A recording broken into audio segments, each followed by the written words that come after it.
Praise the lord, హల్లెలూయా. దేవునికి స్తోత్రం. మరి ఒక దినము ప్రభు యొక్క వాక్యమును ధ్యానం చేసుకుందాం. ఇది మనకు ఆశీర్వాదకరం. పరిశుద్ధ గ్రంథంలో నుంచి కీర్తనలు గ్రంథము 121 అధ్యాయము 4వ వచనమును చదువుకుందాం.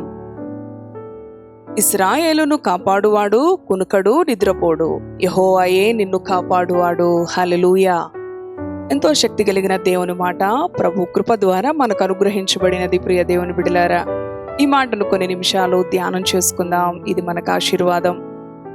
దేవుని యొక్క వాక్యము సెలవిచ్చిన రీతిగా ఇశ్రాయేలులను కాపాడువాడు కునుకడు నిద్రపోడు, యెహోవాయే నిన్ను కాపాడువాడు అని యోదయ కాలం ప్రభు మనకిస్తున్న ఈ వాగ్దానాన్ని స్వతంత్రించుకుందాం. ఆయన కాపాడిన దానిని బట్టియే మరి ఈ రోజున మనం భూమి మీద సజీవంగా ఉన్నాం. ఈ 2023 సంవత్సరం మొదటి రోజు మొదలుకొని ఈ సంవత్సరం ముగింపు రోజుల్లో కూడా మనము నెమ్మది కలిగి ప్రభువులో ఆనందిస్తూ ఉన్నామంటే ఆయన కాపుదల కాదా? ఆయన భద్రత కాదా? అవును, మనము నిద్రించినప్పటికీ మన బిడ్డలను కాపాడేవాడు ఆయనే. అవును ప్రియ దేవుని బిడ్డలారా, మనకు కలిగిన సమస్తమును కూడా భద్రముగా కాపాడేవాడు ఆ యేసుక్రీస్తు ఒక్కడు మాత్రమే. అటువంటి గొప్ప రక్షకుడు, అటువంటి గొప్ప కాపరి నీడలో ఆయన బిడ్డలంగా మనము పిలువబడుతున్నాము, మనము జీవిస్తున్నామంటే మనం ఎంత ధన్యులం. ఆయన నీ ప్రాణమును కాపాడును, యెహోవాయే నిన్ను కాపాడును. అవును, ఈ రోజున ఎంతో మంది ఎన్నో విధాలుగా వారిని కాపాడుకోవడానికి ఎన్నెన్నో ప్రయోగాలు కదండి, ఎన్నెన్నో సిద్ధపరచుకుంటూ ఉంటారు. ఎన్నెన్నో ఇన్సూరెన్సెస్ని వాళ్ళు కడుతూ ఉంటారు. ఏమో ఎప్పుడు రోజున నా ఆరోగ్యం ఏమవుతుందో, నేను హాస్పిటల్కి వెళ్ళినప్పుడు మరి నాకు అని చెప్పి ఎంతో ముందు చూపుతో ప్రియ దేవుని బిడ్డలారా ఎన్నో విధాలుగా వారి ప్రాణమును కాపాడుకోవడానికి ప్రయత్నాలు చేస్తూ ఉంటారు. ఇశ్రాయేలీలను కాపాడువాడు కునుకడు నిద్రపోడు. అవును, ఆయన కునుకక నిద్రించక నిత్యము మనలను కాపాడుతూ ఉన్న దేవుడు. యెహోవాయే నిన్ను కాపాడువాడు. ఈ సంవత్సరం అంతా ప్రభు చేసిన మేలులను జ్ఞాపకం చేసుకో. ఎన్ని విధాలుగా ఆయన నిన్ను కాపాడాడు.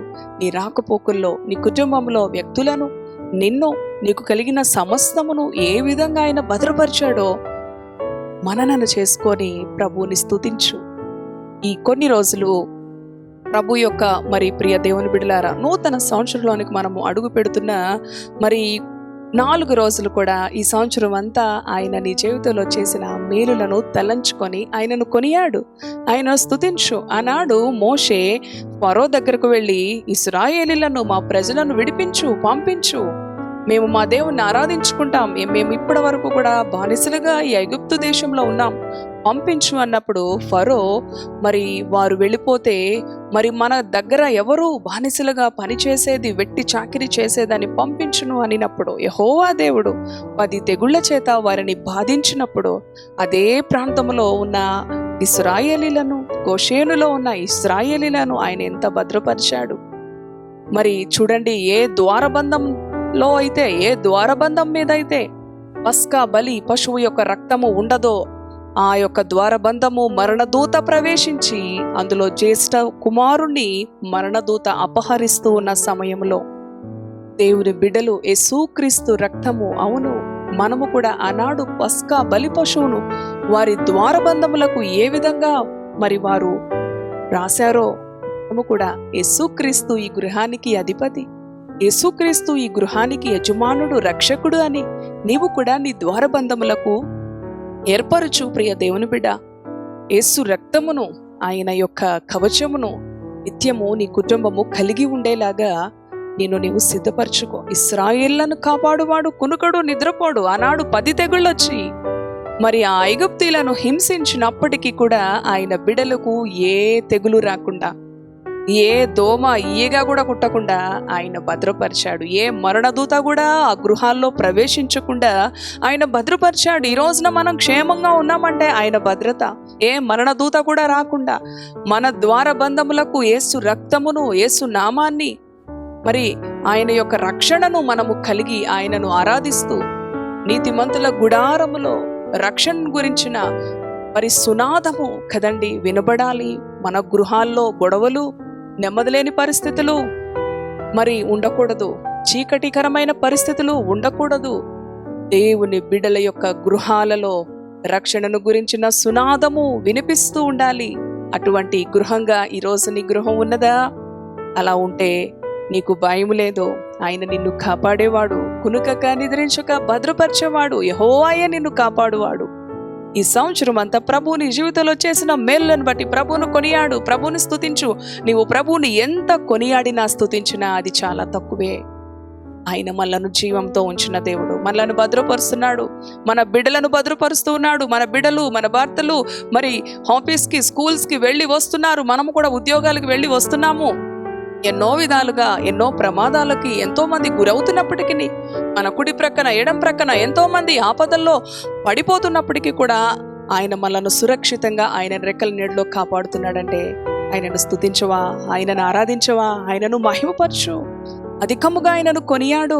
నీ కృపను బట్టే నాయన, నీ ప్రేమను బట్టే నాయన అని ప్రభువుకి నిన్ను నీవు సమర్పించుకో. ఆనాడు ఇశ్రాయేలులను కాపాడిన దేవుడు నిన్ను కూడా కాపాడుతూ ఉన్నాడు. ఇక ముందు కూడా ఆయనే నిన్ను కాపాడే దేవుడు కూడా. ప్రభువులో ఆనందించు, ప్రభువుని స్తుతించి ఇట్టి మాటలు ప్రభు మన వెనుకిడిలో దీవించునుగాక. ప్రార్థన చేసుకుందాం.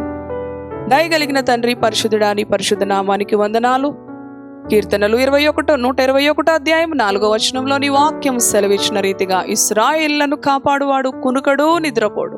అవునయ్యా, నీవు కునుకక నిద్రించక మమ్ములను, మా బిడ్డలను, మాకున్న సమస్తమును కాపాడుతున్న దేవుడవు తండ్రి. ఎంతో మంది బయటకు వెళ్ళి లోపలికి క్షేమంగా వస్తారన్న గ్యారంటీ లేని రోజులు, కానీ నీవు నీ బిడ్డలైన మమ్ములను, మాకు కలిగిన సమస్తమును రెక్కల నీడలో సురక్షితంగా కాపాడుతూ కునుకక నిద్రించక తండ్రి మాకు అభయహస్తం ఇచ్చిన దేవుడు, మాకు ధైర్యాన్ని ఇచ్చిన దేవుడు, మాకు నెమ్మదిని, సమాధానాన్ని ఇచ్చిన దేవుడు, నీకు కృతజ్ఞతలు. ఈ మాటలు విన్నా నీ బిడ్డలను ధైర్యపరచండి, వారి నోట నీ స్తుతించండి, నీ కృతజ్ఞత స్తుతించండి. దేవుడు నాకేం చేశాడని నిందించేవారిగా, నిరసించేవారిగా కాకుండా నిన్ను కొనియాడే బిడ్డలుగా నీ బిడ్డలను అభిషేకించుకోమని మా కొరకు సిద్ధపరిచి ఉంచిన నూతన ఆశీర్వాదాలు, నూతన వాగ్దానాలు కృతజ్ఞతాపూర్వకంగా పొందుకునే కృప అనుగ్రహించమని యేసు పరిశుద్ధ నామములో ప్రార్థిస్తున్నాను తండ్రి. Amen, amen. Praise the Lord. God bless you. Thank you.